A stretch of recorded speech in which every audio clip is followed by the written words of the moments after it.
ಚುನಾವಣೆ ಹೋರಾಟ ಸಮಿತಿ ವತಿಯಿಂದ ಇವತ್ತು ಏನು 1 ವರ್ಷ 4 ತಿಂಗಳಾಗಿದೆ. ಸಂವಿಧಾನ ಏನು ಹೇಳುತ್ತೆ ಅಂದರೆ ಯಾವುದೇ ಚುನಾವಣೆ ಮುಗಿದು 6 ತಿಂಗಳಲ್ಲಿ ಚುನಾವಣೆ ನಡೆಸಬೇಕು ಅಂತೇಳಿ ಕಾನೂನು ಹೇಳುತ್ತೆ. ಇವರು ಕೋರ್ಟ್ಗೆ ಪೆನಾಲ್ಟಿಗಳನ್ನ ಕಟ್ಕೊಂಡು ಭೂ ಮಾಫಿಯಾಕ್ಕೆ ಮಣೆ ಹಾಕ್ತಾ ಬೃಹತ್ ಮೈಸೂರು ಮಾಡ್ತೀವಿ ಅಂಥೇಳಿ ಕಾರಣವನ್ನು ಕೊಟ್ಕೊಂಡು ಇವತ್ತು ಚುನಾವಣೆಯನ್ನು ಮುಂದೂಡಿ ಚುನಾವಣೆ ನಡೆಸ್ತಾನೆ ಇಡೀ ಮೈಸೂರು ನಗರದ ಜನತೆ ಆತಂಕದ ಸ್ಥಿತಿಯಲ್ಲಿ ಬದುಕ್ತಾ ಇದ್ದಾರೆ. ಏನೇ ಸಮಸ್ಯೆಗಳು ಬಂದ್ರೂ ಅಧಿಕಾರಿಗಳ ದರ್ಪದಿಂದ ಇವತ್ತು ಮೈಸೂರು ಹಾಳಾಗ್ತಾ ಇದೆ.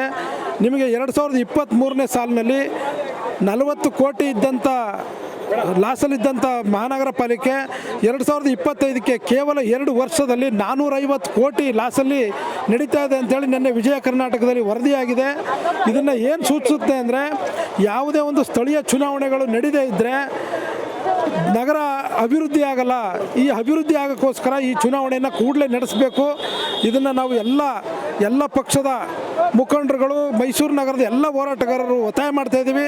ಈಗೇನು ಸೆಷನ್ ನಡೀತಾ ಇದೆ ಅಲ್ಲಿ ತೀರ್ಮಾನ ತಗೋಬೇಕು, ಕೂಡಲೇ ಚುನಾವಣೆಯನ್ನು ಘೋಷಣೆ ಮಾಡಬೇಕು ಅಂತೇಳಿ ನಮ್ಮ ಮನವಿ.